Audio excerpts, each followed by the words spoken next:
है। आशा करते हैं आप लोग सभी स्वस्थ और सुरक्षित होंगे और hope you have done your unit test well. बहुत सारे बच्चे ने बहुत ही अच्छा किया है और कुछ लोग हैं तुम लोगों ने बिल्कुल भी नहीं पढ़ा है, पर कोई बात नहीं, अभी वक्त है अभी भी, और आप अपना समय निकाल के अच्छी तरह से पढ़ सकते हैं। And some of the students have not appeared for the unit test. I don't know whether you are don't have the link, whether you are not in your class group, लेकिन बहुत सारे बच्चे ऐसे हैं जिन्होंने एग्जाम्स नहीं दिए। अगर आप लोग ये सुन रहे हो, देख रहे हो, तो कंसल्ट करना अपने फ्रेंड्स से और नेक्स्ट यूनिट टेस्ट के लिए तैयार रहना। ओके बच्चों, so with that today let us start our new lesson after the unit test. और यह लेसन है एक बड़ा ही मजेदार कहानी है बच्चों, आप लोगों को बहुत पसंद आएगा और इसका नाम है निराली पोशाक। ओके, निराली पोशाक, और इसके लेखक है, लेखिका है आशा नेहेमिया। ओके, आशा नेहेमिया। और इस कहानी से हम लोग देखेंगे कि इसमें क्या होता है। यह निराली पोशाक, पोशाक मीन्स ड्रेस। ओके, निराली मीन्स अनोखा, ओके, अद्भुत, अनोखा। So let us read what is so different about this dress. Okay, अपने अपने books page number 44. Take out your book, page number 44, and the lesson is 7. 7th lesson का है lesson 7, page number 44.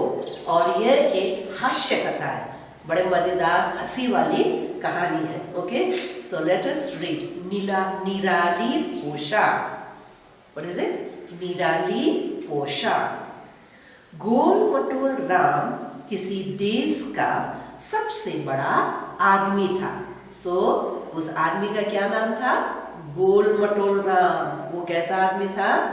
सबसे बड़ा, अपने राज्य का वो सबसे बड़ा मतलब ह्यूज आदमी था। वो नारियल के पेड़ से भी ऊंचा और बरगद के पेड़ से भी चौड़ा था। कैसा था? हाइट नारियल का पेड़ से ऊंचा था और चौड़ाई बरगद का पेड़ उससे भी मोटा था। गोल मटोल राम का काम महल की साफ सफाई करना था। उसे ऊंची ऊंची खिड़कियों को भी साफ करने के लिए कभी सीढ़ी की जरूरत नहीं पड़ती। सो यह आदमी का क्या काम था? महल में, राजा के महल में साफ सफाई करने का उसका काम था, क्योंकि वो इतना ऊंचा था कि उसको किसकी जरूरत नहीं पड़ती थी? सीढ़ी की भी जरूरत नहीं पड़ती थी, इसलिए वो ऊंची ऊंची खिड़की भी आराम से वो साफ कर लेता था। एक दिन ऐलान हुआ, अनाउंसमेंट, ऐलान मीन्स अनाउंसमेंट। ओके, एक दिन ऐलान हुआ कल राजकुमारी का विवाह है, सभी लोग विवाह में जरूर आए। What was the announcement? It was tomorrow is the princess marriage, so every one of you are invited. बोल के अनाउंसमेंट हुआ। गोल मटोल राम सोचने लगा, राजकुमारी के विवाह में पहनने के लिए मेरे पास भी नए कपड़े होने चाहिए। सो बेचारा ये गोल मटोल राम ने भी जैसा ही सुना कि विवाह में सभी कोई को आमंत्रित है, तो उसने सोचने लगा कि ओह, फॉर द मैरिज मुझे, मेरे पास भी क्या होना चाहिए? नए कपड़े होने चाहिए, अच्छे कपड़े होने चाहिए, क्योंकि वो एक राजकुमारी के विवाह में जा रहा था। सबसे पहले मैं हैट खरीद लूं। गोल मटोल राम ने सोचा और हैट की दुकान पर पहुंच गया। क्या खरीदने गया? हैट। हाँ, वो टोपी। सोचा कि सबसे पहले मैं टोपी खरीदूंगा, और वही हैट खरीदने के लिए वो कहाँ गया? हैट की दुकान पर। उसने लंबी हैट, छोटी हैट, काली, भूरी और लाल हैट सबको पहनकर आजमाया, लेकिन वे सभी उसके लिए बहुत छोटी थी। तो दुकान में जाके उसने काली, बड़ी, छोटी, नीली, पीली, रंग बिरंगी के हैट्स ट्राई किए, लेकिन क्या हुआ, सब हैट उसके लिए क्या पड़ रहा था, छोटा पड़ रहा था, क्योंकि he was very huge, isn't it? इसलिए उसके लिए कोई भी फिट नहीं हो रहा था। हैट तो मिली नहीं, मैं एक जोड़ी जूते ही खरीद लेता। सो बेचारा उसने सोचा कि अब जब उसको हैट नहीं मिला तो उसने सोचा ओके नो प्रॉब्लम, हैट नहीं होने से कोई बात नहीं, कम से कम नए जूते खरीद लूंगा। गोल मटोल राम ने सोचा। अब वह जूते की दुकान में गया, लेकिन सभी जूते उसके लिए बहुत छोटे थे। तो फिर उसके बाद में वो गया जूते की दुकान में, जहाँ पे जाके भी फिर जब उसने जूते ट्राई किए तो क्या हुआ, उसके लिए सभी जूते छोटे पड़ गए, जूते भी नहीं मिले। कम से कम नए कपड़े तो खरीद लो। तो बेचारा जब जूता भी नहीं मिला तो उसने सोचा कि ओके फॉरगेट अबाउट शूज, कम से कम अब मैं नए कपड़े सिलवा लूं। गोल मटोल राम उदास होकर मन में बोला। कपड़े की दुकान में उसने रेशमी कमीजें, चौड़े पजामे और पतलूने आजमाए, वे भी उसके लिए बहुत छोटे थे। तो वहां जाके उसने देखा कि जो रेडीमेड कपड़े थे उसमें से उसने एकदम सिल्क कमीज और चौड़ा चौड़ा पजामा और पैंट्स सब ट्राई किए, लेकिन सब क्या हुआ, उसके लिए बहुत छोटा, क्योंकि वो कैसा था, बरगद के पेड़ जैसा चौड़ा और लंबाई कैसी थी, कोकोनट ट्री जैसी, इसीलिए कोई भी कपड़ा उसको फिट नहीं हुआ, तो सब छोटे पड़ गए। महाशय, आप दर्जी के पास क्यों नहीं जाते, वो आपके लिए नए कपड़े सिल देगा, दुकानदार ने सुझाव दिया। तब दुकानदार ने बोला कि देखिए सर, आपके लिए तो रेडीमेड कपड़े सब छोटे पड़ जाए, then why don't you go to a tailor, tailor के पास जाइए और वो आपके लिए कपड़े सिल देंगे। अब गोल मटोल राम दर्जी के पास पहुंच गया। दर्जी नाप लेने के लिए सीढ़ी पर चढ़ गया। क्या क्या, हाँ, उसका कपड़े का नाप लेने के लिए भी he was so tall, isn't it? इसलिए दर्जी ने क्या किया, सीढ़ी लगाकर सीढ़ी में चढ़ के उसका नाप लेने लगा। जो सबसे लंबी सीढ़ी थी वो उसके घुटनों तक ही पहुंचती, लेकिन क्या हुआ, जो सीढ़ी एकदम से ज्यादा सबसे लंबी सीढ़ी थी उसके पास, वो लगाने से भी क्या हुआ, वो सीढ़ी कहाँ तक पहुंचता था, उसके घुटनों तक, उसके नी तक ही पहुंचती थी। आप कुछ ज्यादा ही लंबे हैं, दर्जी ने शिकायत की। तब दर्जी ने बताया, I am sorry sir, your height is too tall, आप तो बहुत ही ज्यादा लंबे हैं, आपका हाइट इतना लंबा है कि आपके क्या बोलते हैं, सीढ़ी लगाने पर भी मैं कहाँ तक पहुँचता हूँ, आपके घुटनों तक ही पहुँच पाता हूँ। मैं आपके लिए नए कपड़े नहीं बना सकता, क्योंकि मैं आपका नाप ही नहीं ले पा रहा हूँ। तो बेचारा दर्जी ने बोला, I am so sorry sir, मैं आपका कपड़ा नहीं सिल सकता, क्योंकि आपका तो मैं नाप ही नहीं ले पा रहा हूँ। गोल मटोल राम पेड़ के नीचे उदास बैठ गया। तभी एक टोकरी वाला कई तरह की टोकरियां लिए उसके पास से गुजरा। सो व्हाट हैपेंड, जूते टोपी खरीदने गया तो टोपी नहीं हुआ, जूते खरीदने गए तब जूते भी छोटे पड़ गए। तब अंत में क्या हुआ, वो क्या करने गए, कपड़े सिलने गए, कपड़े लेने गए, रेडीमेड का कपड़ा वो भी नहीं हुआ। तब दर्जी के पास गया, तब दर्जी भी उसके कपड़े नहीं सिल पाए। तब बेचारा ही वाज सो सैड, वो एक पेड़ के नीचे बैठ गया, सोच रहा था। तभी वहां से कौन गुजरा, एक टोकरी वाला। He had varieties of baskets, टोकरी। ओके, रुको रुको, गोल मटोल राम चिल्लाया, मुझे एक ऐसी टोकरी दो जो सबसे बड़ी हो। तब गोल मटोल ने उस आदमी को बोला, टोकरी वाला प्लीज वेट, कम हियर, आपके पास जो सबसे बड़ा टोकरी है वो प्लीज मुझे दे दीजिए। जरूर, टोकरी वाले ने लाल और पीले फूलों वाली एक सुंदर सी गोल टोकरी छांट कर दी। तब वो टोकरी वाला ने अपना टोकरी रखा और उसमें से जो सबसे बड़ा था और सबसे सुंदर था, लाल और पीले फूलों वाला, वो टोकरी निकालकर किसको दिया? गोल मटोल राम को दे दिया। यह टोकरी मेरे लिए हैट का काम करेगी। गोल मटोल राम ने टोकरी सिर पर रखते हुए कहा। गोल मटोल राम ने क्या किया? वो टोकरी खरीदा और बोला कि यह टोकरी क्या काम करेगा? मेरे लिए हैट का काम करेगा। And he was so happy. अब गोल मटोल राम ने नाव वालों को नदी किनारे इंतजार करते देखा। उसके बाद में वो वहीं बैठे ही बैठे था, तब उसने देखा कि नदी के किनारे कुछ नाव वाले इंतजार कर रहे थे। उसे एक तरकीब सूझी। अब उस नाव वाले को देख के भी उसे एक आइडिया आया। वह उसके पास जाकर बोला, क्या आप अपनी 2 नावें मुझे बेच सकते हैं? क्या जाके बोला कि नाव वालों से उसने कहा कि क्या आप लोग मुझे अपने 2 नावें बेच सकते हैं? तुम हमारी नावों का क्या करोगे? नाव वाले ने पूछा।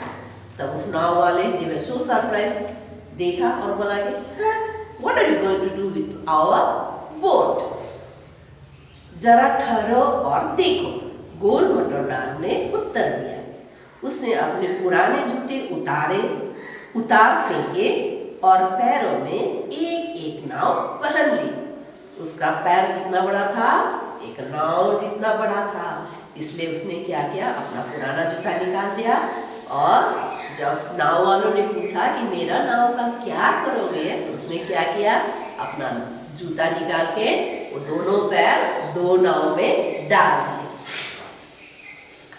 बहुत आरामदायक है, वह खुश होकर बोला और नाव वालों से 2 नावें खरीद ली और उसने नाव में अपना पैर डाल दिया और वो जूता बन गया उसका। And he was so happy he bought those 2 boats. अब उसे जरूरत थी तो एक नए कपड़ों की। उसके पास क्या नहीं था? हैट। क्या चीज का बना?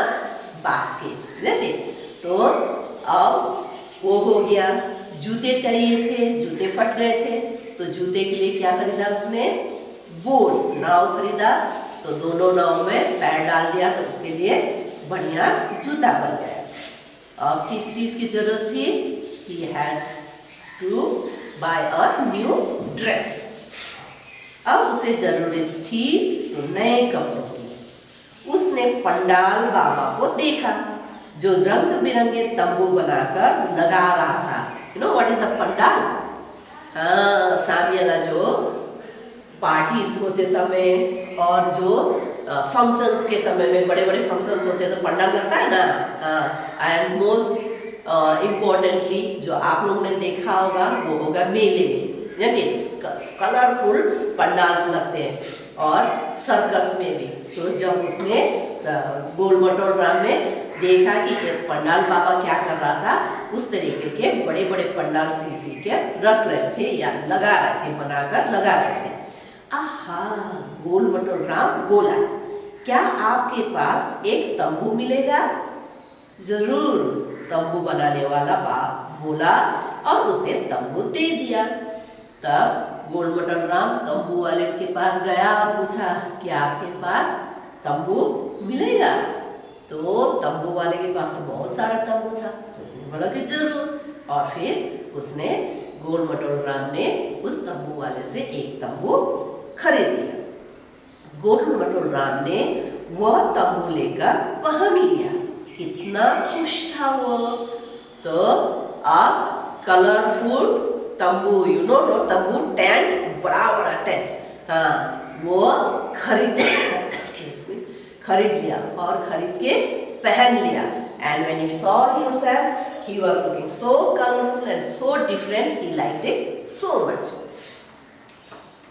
अब वो निराली पोशाक में सबसे अधिक रंग बिरंगा मेहमान था राजकुमारी के विवाह में।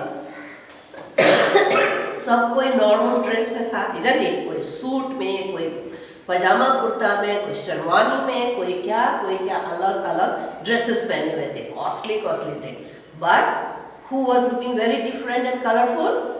गोल मटोल राम, क्योंकि उसका ड्रेस बना था तंबू से, कलरफुल तंबू से, उसका टोपी था कलरफुल बास्केट और उसके जूते थे बूट नाउ। तो he was looking very very different. तो इस कहानी से हम यही सीख ले सकते हैं कि अगर समझदारी से, सूझबूझ से बड़ी से बड़ी परेशानी का भी हल निकाला जा सकता है। सोचोगे, समझोगे और तो क्या होगा, बड़ा से बड़ा मुश्किल काम भी हम लोग आसानी से हल निकाल सकते हैं। इसी तरह से इस कहानी का भी संदेश यही है, सूझबूझ से बड़ी परेशानी का भी हल निकाला जा सकता है। So with that we finish this lesson। और हाँ, आज आप लोगों का काम है इस कहानी को पढ़ना, उसके बाद में इस कहानी में पेज नंबर 46 में दिया हुआ है शब्द अर्थ, वर्ड मीनिंग्स, वो लिखना है। उसके बाद पेज नंबर 45, 46 और 47 में tick the correct option. 45, 46 and 47 तीन पेज में है टिक द करेक्ट ऑप्शन, वो भी आपको अपनी कॉपीज में लिखना है। एंड नेक्स्ट वीक मैं आप लोगों को इस कहानी का क्वेश्चन आंसर्स और बाकी के कुछ जो भी एक्सरसाइज होंगे वो देंगे। उसके बाद हम लोग इस कहानी का इस पार्ट में से जो ग्रामर पोर्शन है, व्याकरण पोर्शन है, वो करेंगे। ओके बच्चों, so with that we end today's lesson.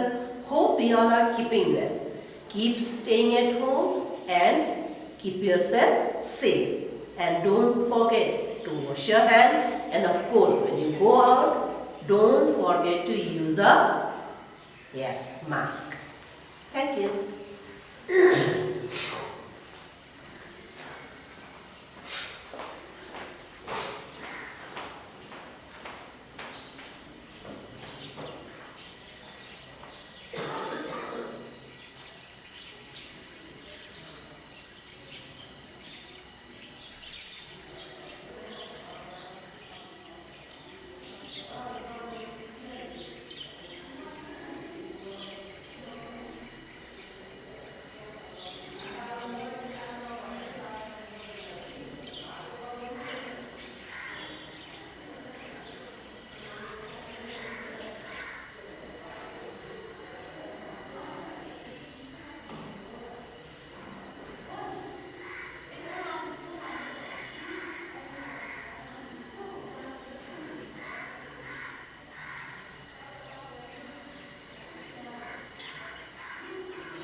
Recording what? Yeah. Stop going, Stop. Recording.